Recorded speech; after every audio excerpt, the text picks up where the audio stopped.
కుక్క కరిచిందని తిరిగి దాన్ని ఎవరూ కరవరు. ఎందుకంటే అది దాని స్వభావం. కాని మనిషి మార్గం వేరు.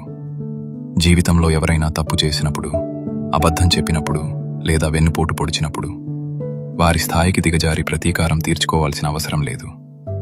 వారి మార్గం వారిది, నీ మార్గం నీది. మనం తిరిగి చేసే ప్రతి గాయానికి రేపు సృష్టికర్త ముందు మనం సమాధానం చెప్పుకోవాల్సి వస్తుంది. ఎదుటివారి తప్పు మనల్ని తప్పు చేసేలా ప్రేరేపించకూడదు. మరి మనల్ని బాధపెట్టిన వారి పరిస్థితి ఏంటి? ఆకాశమంత ఎత్తులో ఉన్నవారైనా, తాము ఎవరికీ లొంగము అనుకునే శక్తివంతులైనా ఒకరోజు మోకాళ్ల మీద వంగాల్సిందే.